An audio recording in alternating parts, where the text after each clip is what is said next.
Hello and welcome everybody. My name is Barbara Fountain and I am the Fundraising and Comms Officer for Oracle Cancer Trust, the UK's leading head and neck cancer charity.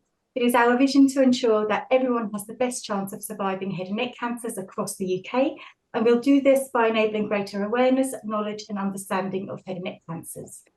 We fund research, medical research, but we're also building a whole library of supportive materials to help people who are experiencing and are affected by head and neck cancer. And I am absolutely delighted to be joined today on our webinar about how to support a bereaved child by Debs from the charity Simon Says. Debs, if I can hand you over the floor to introduce yourself and introduce what Simon Says does. Lovely, thank you, Barbara. Thank you very much for inviting Simon Says to your webinar.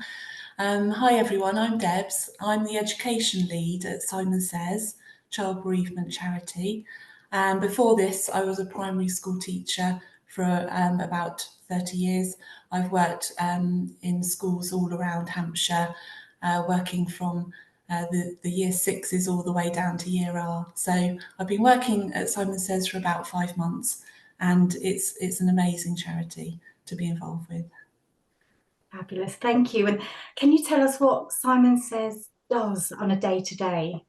Yeah, so Simon Says is a charity that provides emotional support to children and young people in Hampshire who have sadly experienced the death of someone close to them.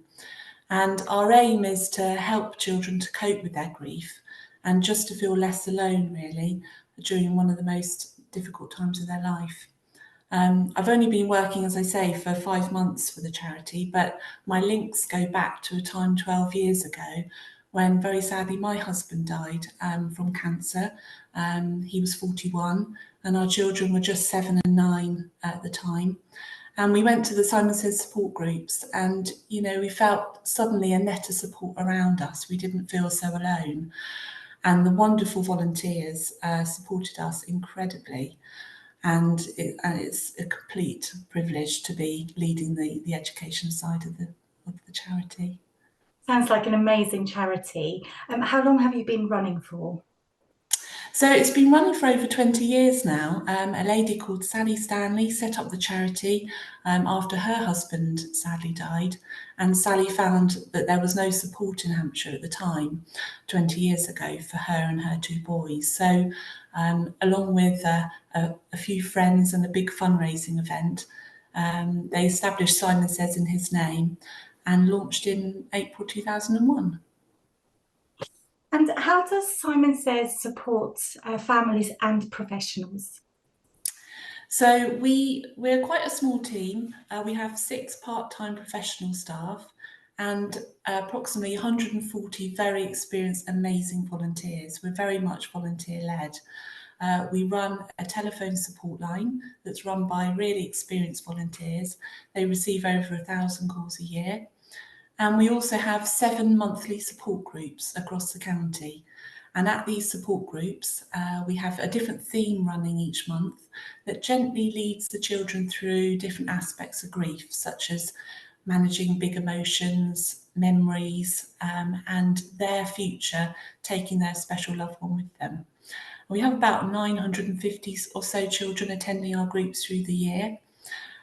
We also have activity days for our young people, and we have 2 celebration events in the year. We have a summer celebration and a Christmas party, which is great fun.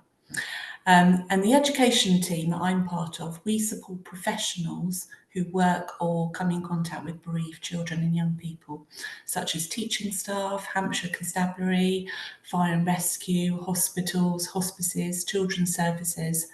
And the ways that we support people include delivering staff training and workshops on child bereavement, advice on creating a bereavement policy and a bereavement toolbox.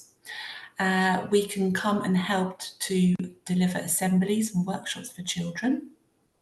And quite often we're asked to come in to help support a bereavement group in that school when there's a few children that need extra support.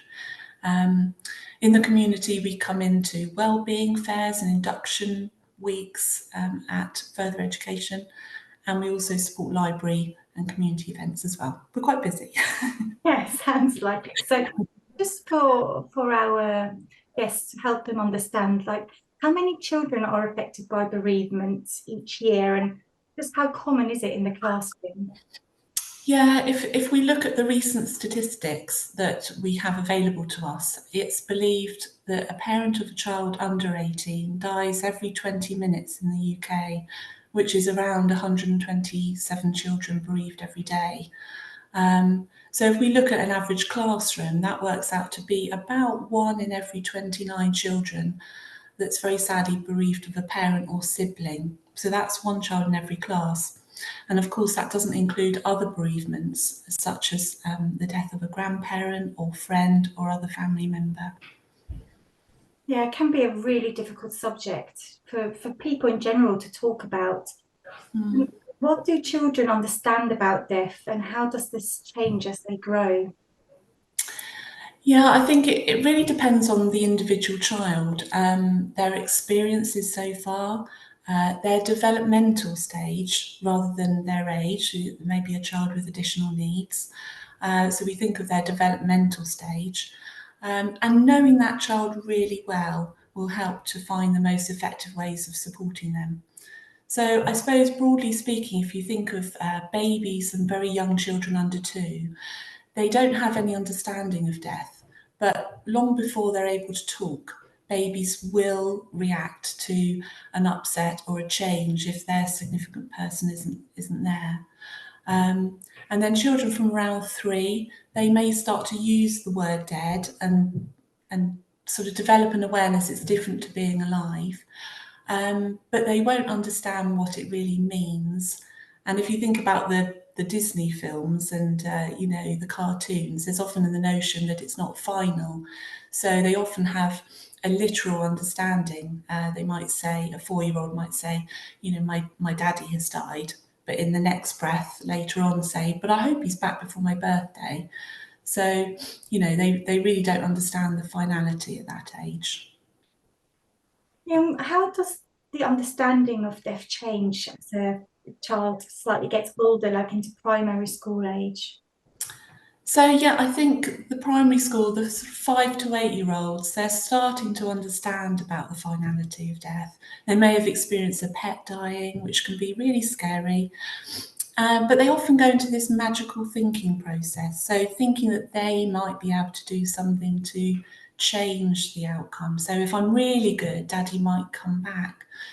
Just believing they can maybe influence the outcome. And they may have really big feelings, but they haven't got the vocabulary yet to explain, the emotion. And then children from around 9, as I say, it's very, varied depending on the child, to around 12, will understand more about the finality of death. They are starting to become more aware of the personal impact of it.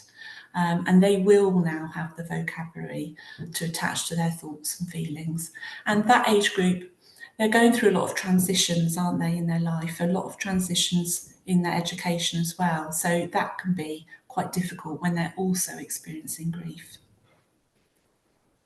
How is it with teenagers? We sort of think of them as little adults. Like, do they understand death in the same way an adult would? I think, yeah, in theory, they could have an adult understanding, but of course, that depends on their experience of grief. Our bereavement and loss in us is shaped largely by what's gone before and how our family unit deals with it, whether it's talked about.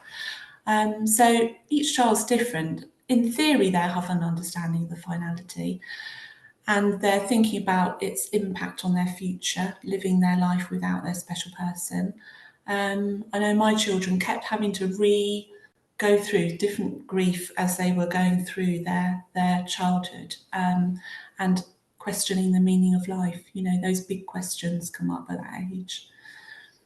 Yeah, big questions for us as adults as well. Yeah, So yeah. think about like language that we use. What do the terms bereavement and grief actually mean, and what's the difference between the two? So I quite like the likening by Dr. Richard Wilson. He was a consultant paediatrician, retired now, but he likened it to a cut. So bereavement being the wound, the death of your loved one, and then the grief is the pain, the inflammation around the wound. So there's no right or wrong way to grieve. It can last a long time and leave a scar, but it is the process by which healing can occur. So I think likening it to a cut is quite useful, isn't it? Mm. And how does the death of a family member affect a very young child, and what sort of behaviour might we see? What sort of behaviour changes might we see?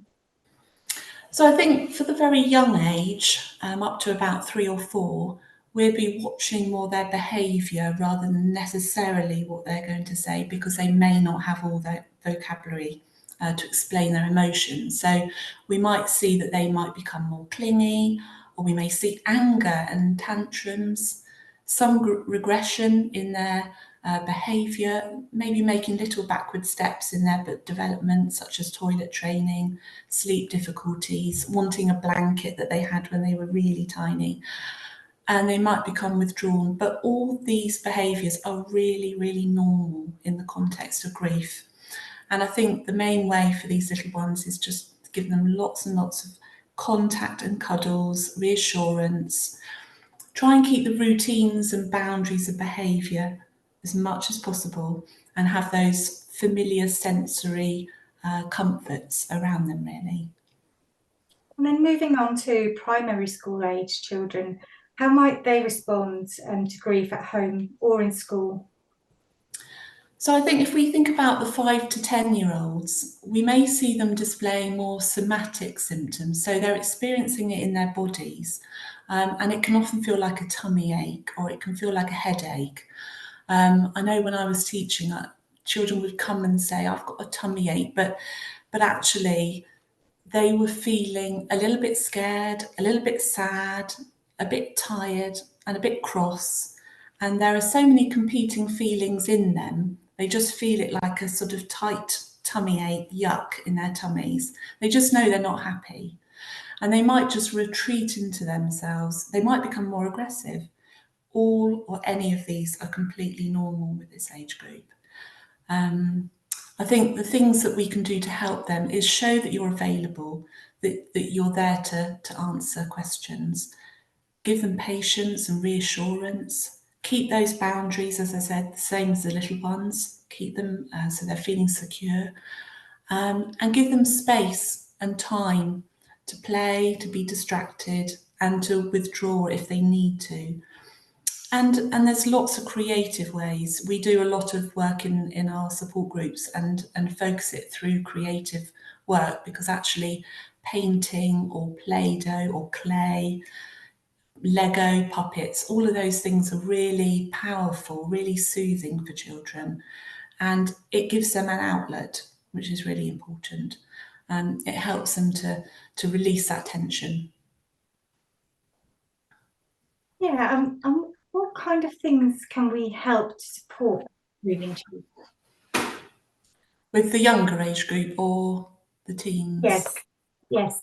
Sorry, I skipped the question, did I? Yeah, if we go on to the teens and The stuff. teens, and I mean, the teens are, they can have some really intense feelings. Bereavement can feel really overwhelming. It can bring a lot of additional changes. The ripples of a bereavement can be big. They might have to move house. There could be a step family. They might have to change their school. All these things can really impact on our young people. They may feel, what's the point? What's the point of working hard at school or doing social activities? And they might find it difficult just to talk. They can, feel very out of control. So I think that the main 3 things I would say is keep the boundaries again, keep the boundaries, but with compassion, so that you're understanding these big emotions that can feel really scary for them. Giving young people a choice, giving them an option, and remaining available. we have a young people's group. So all of our groups take children up to 18, and one of our groups is particularly for children from 11 to 18. And they do things like create memory boxes, do photo collages, scrapbooks. If it's a young person who loves writing, they could do journaling, that kind of thing, writing letters to their special person. If they love music, they could create a playlist or lyrics to a song. Tom Daly did a great Desert Island Discs. He was talking about the loss of losing his dad and why music's so important. So that's really important, and crafting as well. I've got some lovely little. We do all sorts of things like memory jars, sand memory jars, with a different colour to represent a memory.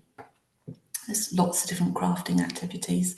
So I think, for our teens becoming adults, friendships become really important at that age as well. And that's a good source of support for them. When a household is like turned upside down due to a death of a loved one, how do we protect children? Like, is it okay for them to see us upset? Or should we avoid it? It's a tricky one, isn't it? We want to protect our children, but we have to be real at the same time. And every parent will know children, right from babies, will pick up on tension and distress and anxiety. I remember, having cried a lot and then came back into the room, and my little 7-year-old said, "You're smiling, but your eyes are sad." They just know, don't they? I think children just want to give us a cuddle as well. And I think that's really lovely, because it shows that the child's taking part, helping you, but also they're seeing that you can survive it, that you got upset, but actually now you're making the dinner and you're giving me a bath and you're reading me a story. So grief's messy. It's painful, it's exhausting, and we oscillate between grieving and these sort of restorative activities. And I think it's really good to model that to children so that they can see, that both can happen. And what is if it's the other way around? So a grieving child that's upset, should we distract? Again, we don't like to see children upset, do we? We just automatically want to make it better. But I think it's really important with grieving that they are allowed time to be sad, and then we let them naturally recover. And actually, this is a process in children called puddle jumping. So 1 minute they're feeling really sad, and then in their own time, they naturally jump out and say, "Oh, what's for dinner?" So it's important, I think, just to support them being the children they are. Don't dig the sadness out of them. Don't try and block it either. They're trying to process, and grieving's a natural process and a very difficult one. So when we think of language, and we use languages like words like death, died, dead, it feels really harsh. Should we actually use that type of terminology? Yeah, I'm asked this a lot, actually. It's a really common question, and adults talk about it very differently to children, actually. But children do have a great capacity to deal with the harsh realities, as long as they're told something in an age-appropriate way.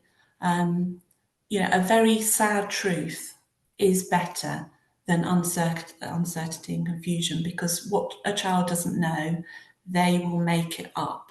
And that can often be more frightening. So if we use phrases such as they've gone to sleep, or they've passed away, or lost, we think they're nice, kinder words, but actually they're just sort of adding a layer of confusion for children. To say we lost It's them. quite terrifying as well to fall Yeah, asleep.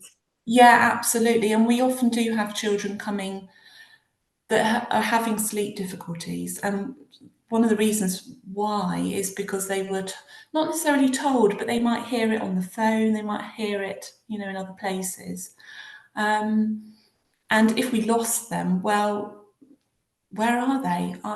Can I go and find them? Mm.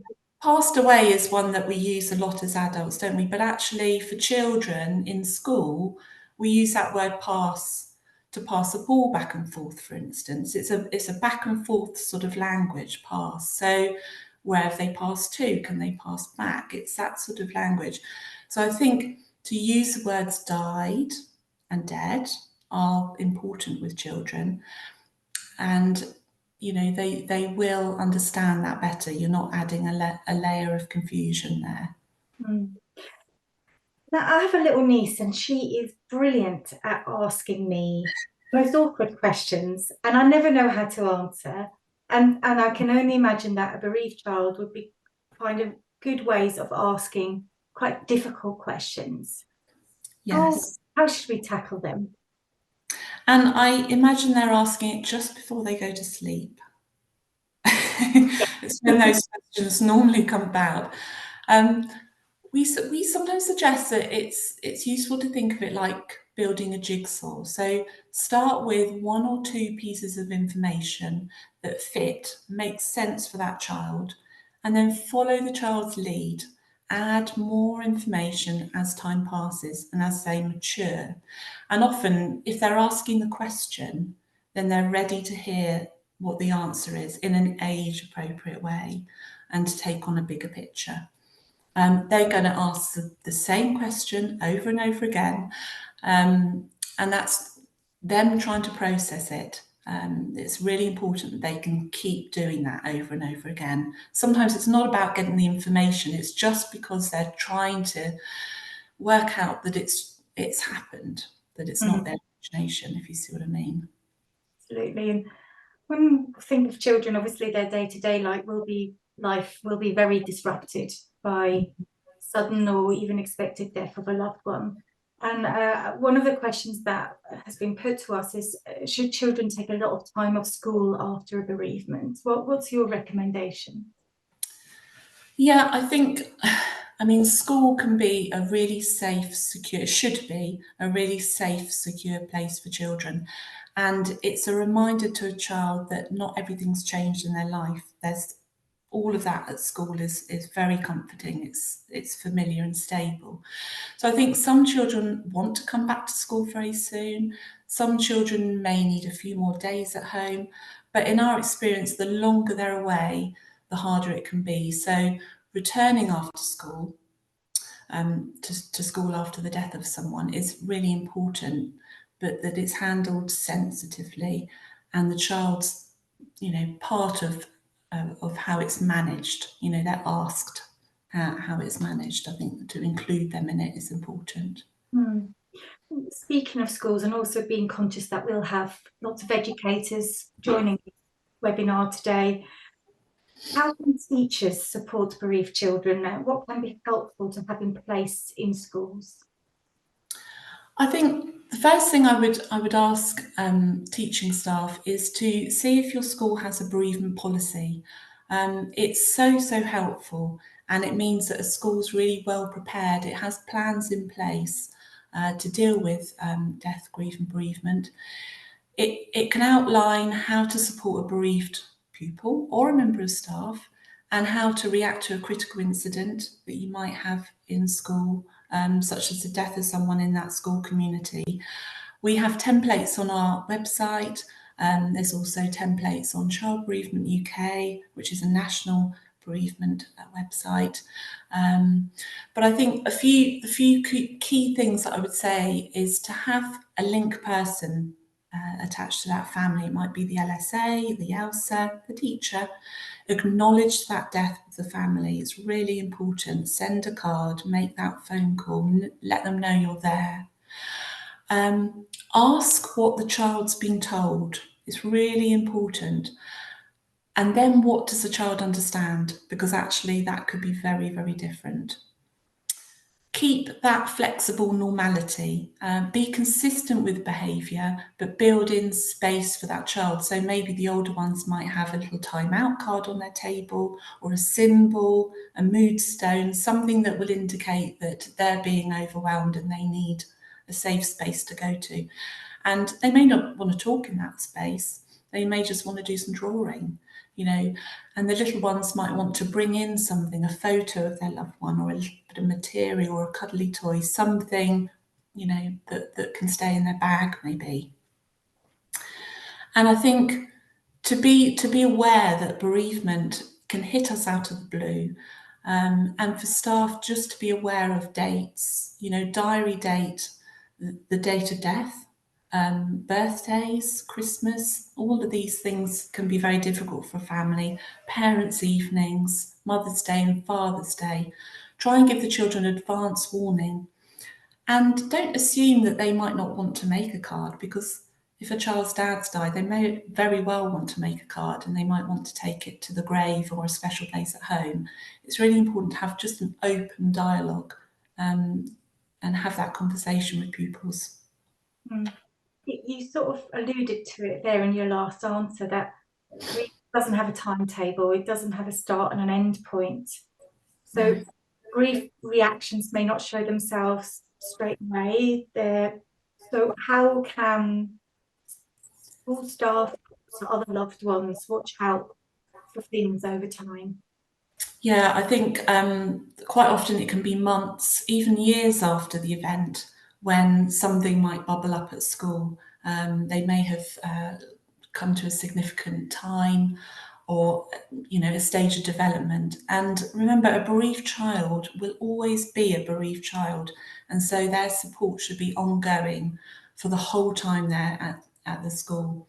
And I think to make sure there are really clear transition procedures for bereaved children between classes and schools. The school that I worked in before I started here had really good transition procedures, and all our children were noted. Any significant bereavements were noted for that child, and went up with them, because it's the worst thing in the world for a family to keep saying their story over and over again.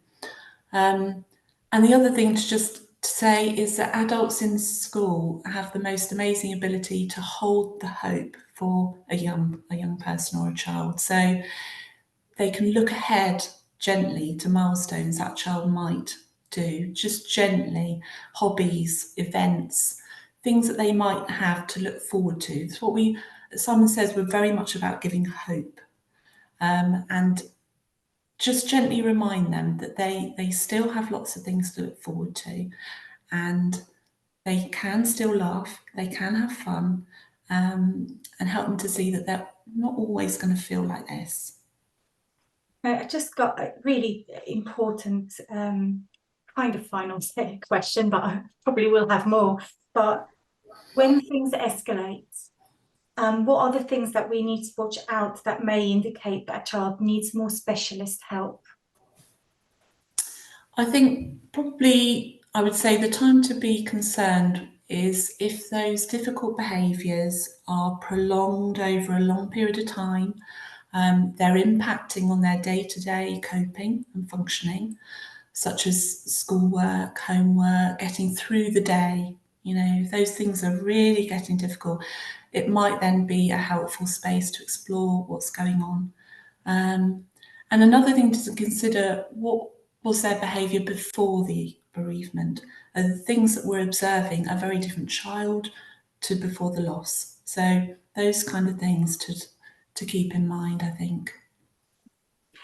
Just to wrap up today, how would you summarise the top advice that we should keep in mind when supporting a bereaved child, whether that be as a parent, a friend, a loved one, or an educator? I think probably the top things I would say is to have that clear and honest language that children will understand. Reassure the child they're not to blame in any way, and that all these different feelings are okay. Keep those routines and boundaries in place. Make sure they feel secure love and support, and give them space and time to talk about what's happened, ask questions, and reassure them that it won't always feel this difficult. Every child's unique, and they're all cope in their own way. There isn't a magic formula. We can't fix it. Grief is a necessary and normal reaction to bereavement. Children don't need us to be superheroes, they just need us to love them and support them. What a lovely sentiment. And just, I'm just conscious that we have people joining us from the entire country, all around the country. I know that you are a local service. If someone is looking for support, where is the best place for them to go? If you go on to Child Bereavement UK, they are a national website, and the Childhood Bereavement Network as well. And you can put in your postcode and they will tell you what local help is in your area. Winston's Wish is also another very good national website for child bereavement. Lovely, thank you so much. And with that, our webinar, so to speak, concludes. Thank you very much for joining us, Debs.